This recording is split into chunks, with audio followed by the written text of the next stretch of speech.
Two variable linear equation, two variable linear equation,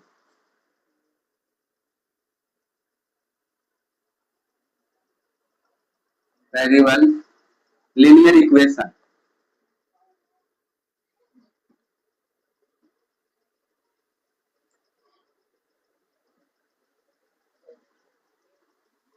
देखो सबसे पहले ये समझो, चैप्टर जानने से पहले इसका नाम टू वेरिएबल लीनियर इक्वेशन क्यों रखा गया? टू का मतलब हुआ वन टू एक्स वाई, जरूरी नहीं है कि X Y A B C alphabet कोई भी दो हो सकता है। वेरिएबल हो गया, टू वेरिएबल हो गया। लीनियर इसलिए इसको कहते हैं, लीनियर है कि ये लीनियर है, मतलब ये नहीं कि बाई में है, इसको ऐसे एक्स बाई फाइव, ये लीनियर नहीं है। लीनियर मतलब रैखिक सीधा, यानी न्यूमरेटर डिनोमिनेटर ना हो, फ्रैक्शन के रूप में ना हो, फ्रैक्शन के रूप में ना हो, तो इसको लीनियर कहते हैं। इक्वेशन इसको इसलिए कहते हैं कि अगर यहाँ प्लस या माइनस कुछ भी देकर इक्वल देके कोई नंबर दे देते हैं, इसको बोलते हैं इक्वेशन। इस चैप्टर का नाम इसीलिए पढ़ा कि टू वेरिएबल लीनियर इक्वेशन, ऐसे पढ़ा। इसी टाइप का मैथ रहेगा। अब कैसे मैथ है, अब मैथ में हम लोग चले देखना। सबसे पहले तुम लोग को पढ़ना 3.3 चैप्टर है, ये चैप्टर है 3 लीनियर इक्वेशन है, जो चैप्टर है 3 है। 3.1 है जो ग्राफ है, तो ग्राफ बताएंगे। पहले सबसे पहले मैथ देख लो, दो मैथ है इसमें बनाना, एक है सब्स्टिट्यूशन मेथड से, एक है एलिमिनेशन मेथड से। तो हम चल रहे हैं एक्सरसाइज 3.2 सीबीएसई बुक में 3.2 है। तो क्वेश्चन क्या बोलता है, बोल रहा है आपको solve the flowing pair linear equation by substitution method. याद रखिएगा, हम अभी जो बताने जा रहे हैं वो है substitution method, by substitution method.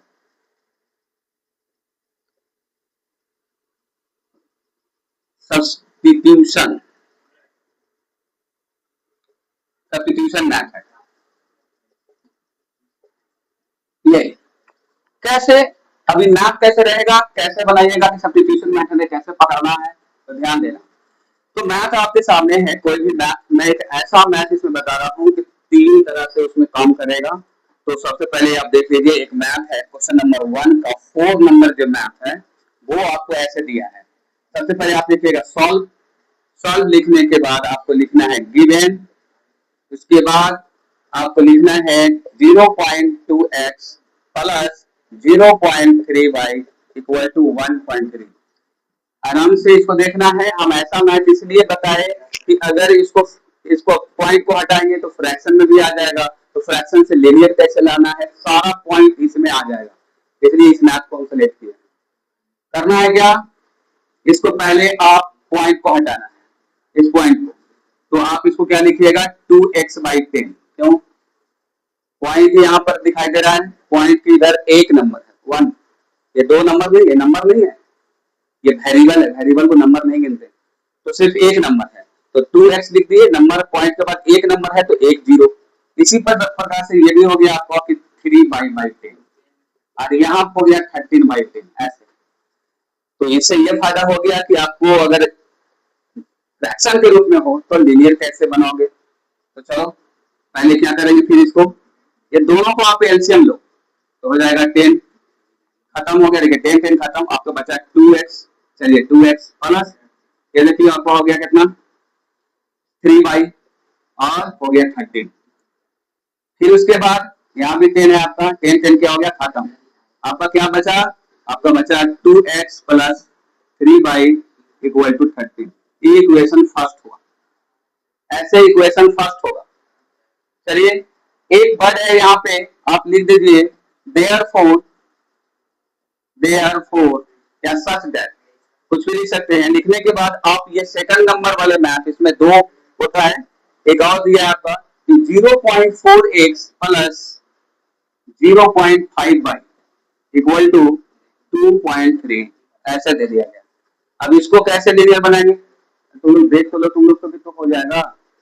तो क्या है, ऐसे कर दें तो इसके बाद क्या हो जाएगा यहाँ पे कि इसको भी आप लिख दीजिए 4x/10, नहीं लिखिए, क्यों, हम ऐसे इसलिए बोले यहाँ लिखा गया देयरफॉर, मतलब इसी तरह से आप शॉर्ट में इसको क्या कीजिएगा, देखिए 1 पॉइंट यहाँ भी है, 1 पॉइंट यहाँ भी है, 1 पॉइंट यहाँ भी है, तो आप डायरेक्टली लीजिए 4x plus 5y equal to 23 equation second. जब आप therefore लिखते हैं तो फिर इसको फ्रैक्शन में लाए ना, तो इसको लाने की जरूरत ना है। हो गया इक्वेशन फर्स्ट और सेकंड। अब यहाँ से ये है जो सब्स्टिट्यूशन मेथड है, ये जो दिया गया है सब्स्टिट्यूशन मेथड, इसी से हम बना रहे हैं, इसी पे देखना कैसे बनता है। तो किसी में दोनों में से किसी को आप ले सकते हो, किसी को आप स्वतंत्र हो, फर्स्ट या सेकंड। तो यहाँ आप लिख देना है आपको फ्रॉम फर्स्ट बिगिन। आप फर्स्ट बोल दिए तो फर्स्ट लिखना है, आप अगर सेकंड लिखते तो हमें सेकंड लिखना पड़ता, बड़ा बात करता है, बेकार है थोड़ा, बस मैं स्टूडेंट के नाम पर कलंक है। 2x plus 3y equal to 13। तो ये हो गया आपका क्या, फर्स्ट जब हम लिखे थे तो पूरे फर्स्ट वाला को यहाँ लिख दिए। उसके बाद क्या करना है, एक को स्वतंत्र है आप, कोई किसी को चाहे तो x को या y को आप लेफ्ट साइड रखिए, एक को राइट साइड भेजिए।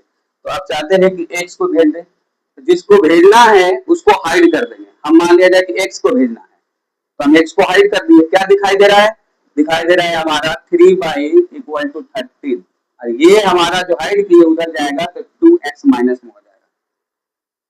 उसके बाद फिर क्या है, तो y इक्वल टू हमारा 13 माइनस 2x था, ये 3 है जो नीचे चला जाएगा, ये हो गया इक्वेशन थर्ड तैयार हो गया। ठीक है, ये y का वैल्यू है, वैल्यू नहीं आया, ये तो इक्वेशन निकला है।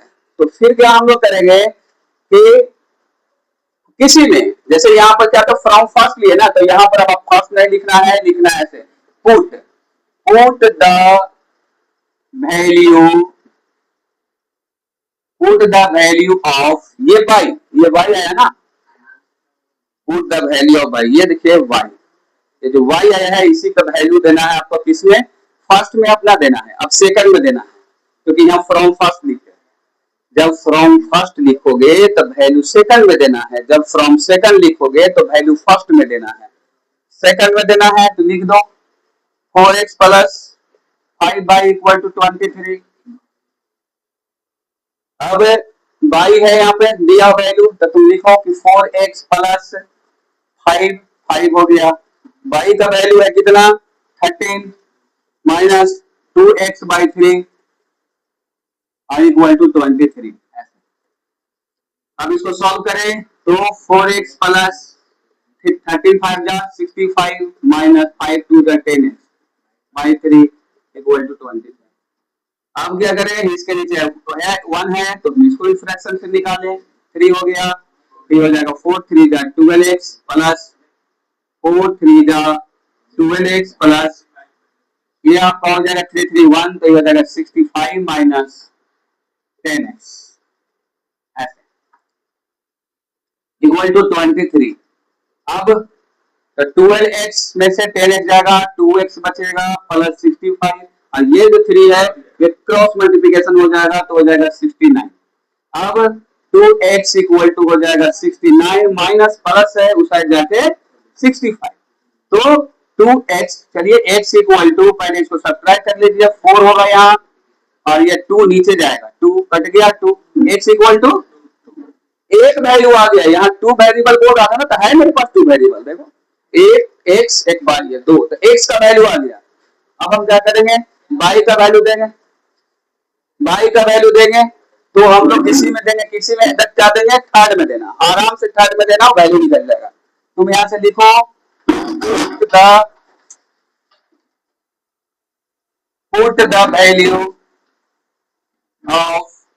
put the value of x, जो x का वैल्यू आया है, x in equation third begin.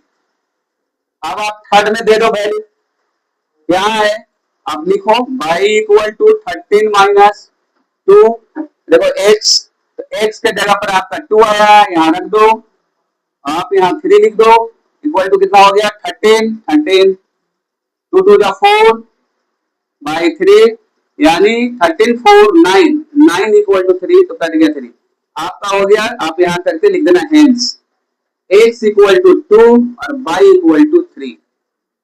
ये तुम्हारा आंसर ऐसे बनेगा, ऐसे बनेगा ध्यान से देखो, फिर से एक बार देखो, सब्स्टिट्यूशन मेथड बना रहे थे, याद रखना मेथड याद रखना, एग्जाम में पूछेगा मेथड तो मेथड से बनाना है। तो हम इसको इसलिए ऐसा मैथ लिए थे कि इसमें सारा काम हो गया, इसमें फ्रैक्शन को भी दिखा दिया गया कि फ्रैक्शन होगा तो तुम कैसे फ्रैक्शन निकाल के बनाओगे। और लीनियर अगर होगा, जैसे इसमें लीनियर था तो लीनियर ये है, तो लीनियर होगा सीधे A1 टू मान लोगे, किसी एक से लेकर चलोगे, बाई का जो वैल्यू निकलेगा कोई का थर्ड मान लेना। इस वैल्यू को तुम जहां फ्रॉम फर्स्ट दिए थे वहां नहीं रखना है, सेकंड में रखना है। देखो हम लिखे हैं put the value of by in, कहां लिखे थे सेकंड, सेकंड में रख दिए, सेकंड रख के देखो सेकंड में किए थे, सेकंड था मेरा, रखे। उसके बाद क्या हो गया, पूरा वैल्यू रख दिया उसमें, आ गया। आने के बाद क्या हुआ, एक्स का वैल्यू आएगा, कोई एक का एक्स का आया, इस एक्स का वैल्यू हम क्या रख देंगे थर्ड में, जो मेरा थर्ड निकला था, रखने के बाद आ जाएगा और हेंस करके लिख देना है एक्स और वाई का वैल्यू। ये एक मिनट रुको, मान लिया जाए तुमको लगा मैथ बैठे हो, मैथ बना रहे हो, बैठे हो, लगा कि नहीं एक तो गलत हो जाएगा मेरा, मैथ कभी हो सकता है, चेक कर लो, आराम से चेक कर सकते हो। x बराबर 2 आया है, y बराबर 3 आया है, अब तुम कहीं भी रख दो, फर्स्ट में या सेकंड में। तो फर्स्ट तुम्हारा क्या है 2x plus 3y equal to 13। अब इसमें वैल्यू रखो, देखो 2 into 2 प्लस 3 into 3, तो 2 2 जा 4, 3 3 जा 9, दोनों जोड़ोगे तो कितना होगा 13। ये देखो 13 आया कि ना आया। तो इस तरह से तुम मैथ अपने आप चेक कर सकते हो ना एग्जाम में बैठ के कि तुम्हारा मैथ सही जा रहा है या गलत जा रहा है। तो इस तरह से तुम्हारा मैथ है। अब नेक्स्ट चलेंगे